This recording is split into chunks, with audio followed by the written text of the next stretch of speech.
Welcome, everyone. I'm Greg Stanley. I'm here with Wes Warren of Whitehall Management. What we want to talk about today is probably going to surprise some of you. It's a complex and subtle issue that many of you tend to cry out for in various forms. What we're talking about is levels of pre-assessment, the idea that hygienists and assistants can do more than they're already doing to get patients ready for your presentation. The concept of pre-assessing, I would say, is naturally happening in a lot of offices, maybe 70%, where there's some level of pre-assessing.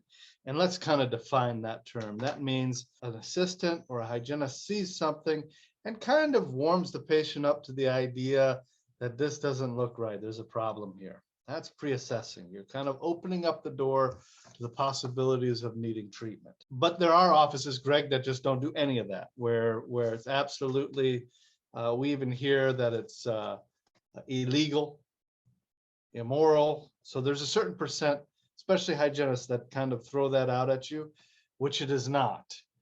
You just have to make sure that you are not diagnosing, that you use words that say that you're not quite sure. But a lot of times when I see this, it's not uncommon that the doctor is going to recommend this type of treatment or going to recommend something. Okay, so we're going to talk about levels, okay, of pre-assessment. And obviously you want to get your team to the highest level here because of the benefit. Okay, the benefit is more than one person is telling the patient that they need this treatment. And the patient really, if you'd be shocked that if you interviewed a patient after they left your office, a large percent of them couldn't even repeat back to you the treatment plan. So it's very important that the patient hears the treatment plan multiple times so that they really do understand and know what's going on. So you're saying they're basically going to go home and think about nothing if they can't remember it. Well, and you see that because if you rely 100% on the doctor to do all the education, a lot of times the patient kind of zones out actually a little bit. So it's very important that this happens, okay? Number two is patient overwhelm. We want to make very, very sure that we're not overwhelming people, that we start them where they're ready and where they're comfortable financially to start with their dental journey with this office, okay? And so the job with pre-assessing is to start bringing up stuff that you're seeing as a hygienist or an assistant and simply be able to assess what the patient's kind of ready to do and where they are mentally with their dentistry. Where are they with how much dentistry are they willing to do? You know, sometimes they just first met you. So if they're a new patient, you know, not everybody's willing to do everything all at once. And the goal here is for you to kind of find that out. Are they here just to get the emergency taken care of? Or are they really wanting to take care of some of the other stuff? That's kind of the goal here. So level one would be you not doing that at all. And we see that. What we want to make sure is that you're moving through these levels and hitting level, you know, the top level. So level two would be where you bring it up and you say, when I see this, treatment's going to be recommended. And we see this all the time. So a lot of people will say, yep, I'm seeing a cracked tooth. You know, doctor's going to come in and definitely recommend, and well, not definitely, but it's probably going to recommend some kind of treatment for that tooth. So we see that a lot. The next level is level three, where you actually talk about what's probably going to be recommended.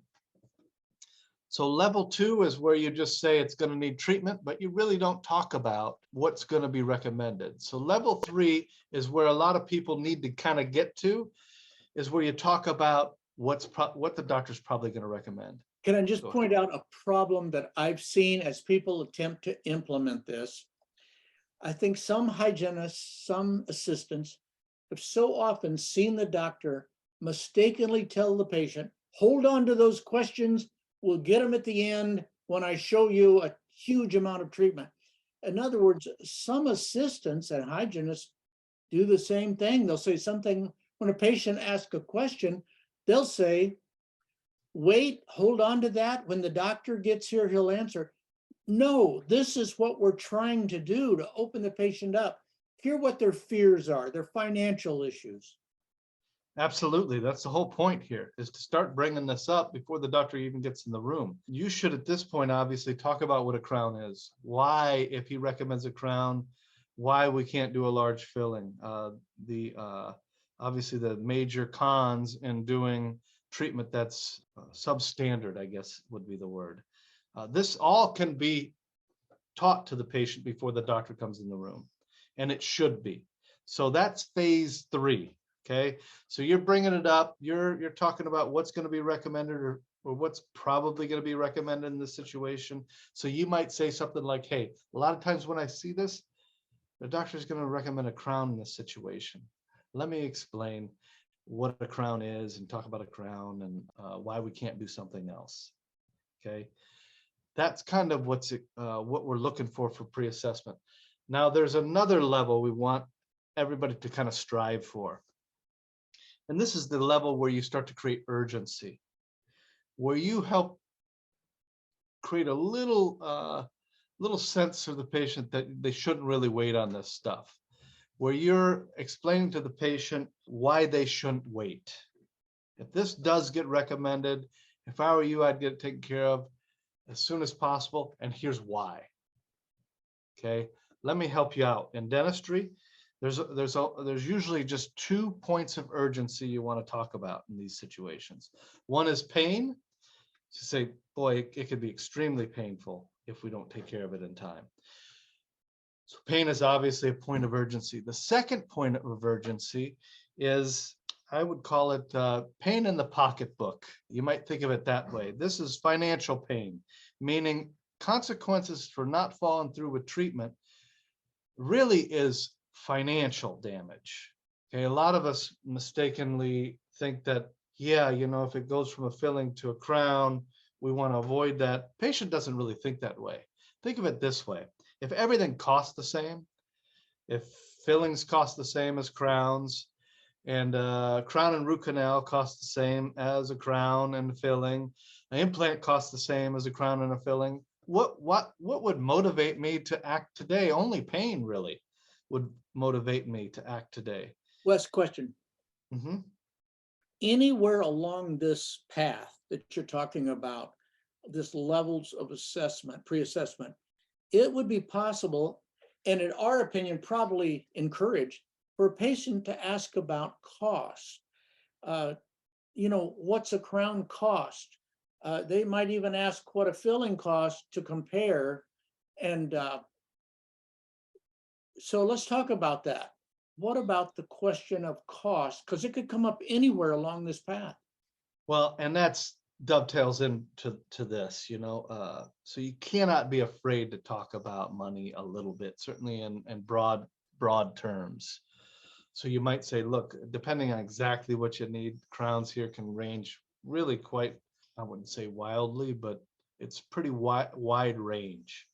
It can be anywhere from $900 to $1,600, depending on exactly what you need. And at the front desk, they're working with your insurance to find out exactly how much they'll cover.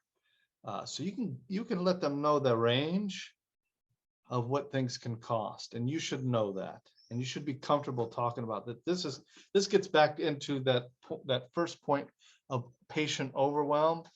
If they don't really know what's at stake here financially and how much things are costing, it's really hard for you to assess what they're ready to do if they don't know how much things cost. So don't be afraid to kind of paint the brush of a range of how much things might cost. Can I bring up an issue? There's a couple of things we hope to achieve in the pre-assessment. A great pre-assessor can save a doctor time. She's in there talking about cost. She's talking about treatment, consequences of remaining untreated. In other words, she can save the doctor the time it takes almost to do a crown. Number two, if an associate is in the picture, she can help make the case so well that even a fledgling associate can get the point across. It's almost mandatory that this is happening with an associate office. Definitely, if you have associates or multiple doctors relying on somebody's gift, that's usually the owner doctor, the doctor who built the practice. Rarely do we see, and we do see that gift obviously in associates, but usually as they start off in your practice, they don't quite have what it takes, I guess, to match the owner doctor. The worst outcome would be an assistant or hygienist who doesn't pre-assess matched to an associate who just got here and hasn't got a clue how you get it. Maybe they're clinically brilliant, but no clue about how you get a patient to finally write a check for $1,600 or more. Yeah. So it is crucial that this happens if you have associates or you're thinking about associates. The next thing to make sure is happening is what I talked about, the consequences of not following through with treatment, but the financial. It's very important that you tag the financial consequences, because if they don't know what's at stake, you're not really educating them. I'll say that again. If the patient doesn't know what's at stake financially for not doing the treatment that's being recommended, you're not really educating them. So what's at stake? Look, to fix that tooth, if you wait, it could need an implant or a bridge, and that can run near $5,000 at that point. The point is, let's take care of it now before it escalates. That is, you're building urgency. You're letting the patient know what's at stake, and it's the truth. Okay. The last thing to remember, and this can be difficult, is to do this with confidence. It's very important that you talk about what the doctor is probably going to recommend with some authority in your voice, and that you talk about the consequences of not following through with treatment. Really, in your mind, you should be thinking about all the other patients you've had that you've seen didn't follow through with treatment. And you go, look, I've seen this before. I've seen people not take care of this. I know what happens. I wouldn't wait. I'm saying that with a lot of confidence and authority in my voice. A lot of times what we'll do is we'll sit there and listen to hygienists or assistants talk to patients, and that's lacking. They will not say it with the same confidence and authority that I just delivered. So that's kind of the fifth level. That's the top level where you say it with confidence. And there's a problem with this, and I hear this all the time, is a lot of times you're not confident because you don't know how the doctor's going to treatment plan. And I would say that this is a crucial thing that you work on as soon as possible in your office. You have to feel like you know within reasonable certainty how they're going to treatment plan a tooth or the patient. If you're not confident, it'll come through in your voice. You'll not want to do this. You'll say, yeah, I think this, you shouldn't wait. It's going to need to be crowned. And then the doctor comes in and says, oh, we're going to watch that. And you just go, well, I just look like an idiot. And you'll never want to do this again. We want to make sure that that doesn't happen to you.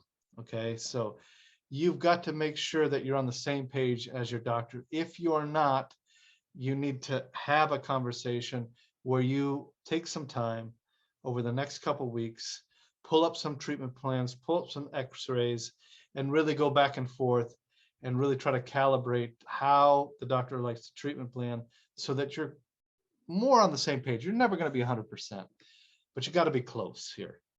So make sure that you do that, because you will not reach that final level that we're looking for in pre-assessment, which is where you say it with authority and confidence, because you know what's going to happen, what's at stake, and you know that the doctor is going to say it too. You have confidence in that. I think this is the essence of what leaves an owner doctor always leaning on a specific assistant. She's great at this. And so he counts on her to help him sell the case, to save his time. In other words, she becomes incredibly valuable. And he might have one or two other assistants that basically punch the clock and frustrate him. So if you have this situation, get in touch with us. We'll work with these people till they're at the top of their game, helping the owner save time, the assistant make the case. Yep.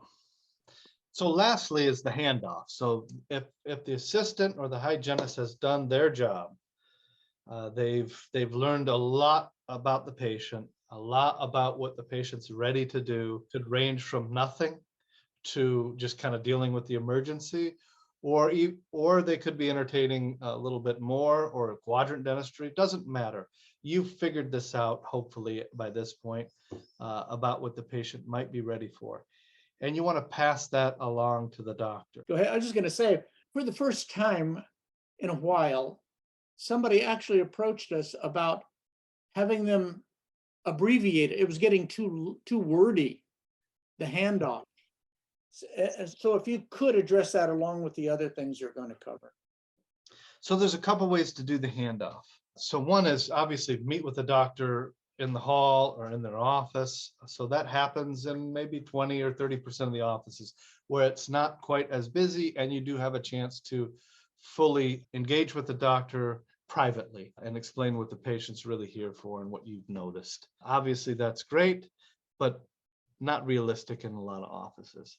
So a lot of times we're doing it over top of the patient.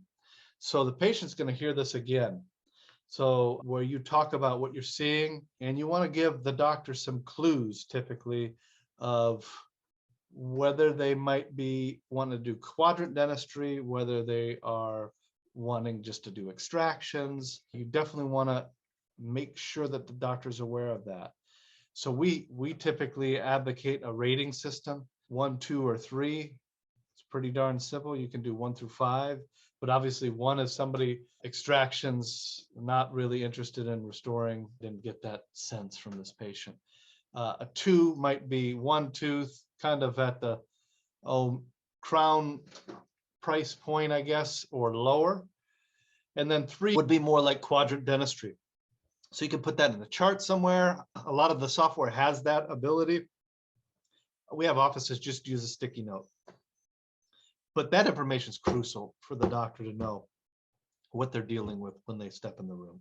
We're dealing with somebody that wants quadrant dentistry or just here for an emergency or somewhere in the middle. That's very important for them. And it's important that the patient feels, I guess, honored as far as where they're at mentally with their dentistry. The patient has to feel somewhat in control and respected that, hey, I just want extractions.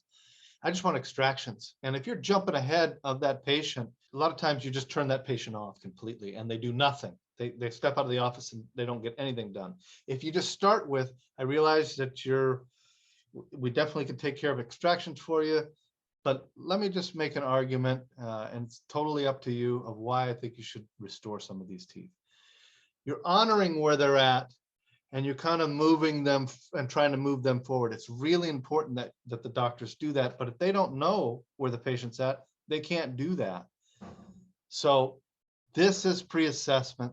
This is what we're wanting you to get to, is kind of that level 5, where you're doing it, where you're talking about the consequences of not following through with treatment. You're not ducking the financial consequences of not following through with treatment. And you're saying what the doctor's probably going to recommend and why. And you're saying it with some level of confidence. That's what we need our assistants and hygienists to get to. All right. Thanks for listening, everyone. Thanks for listening. Take care.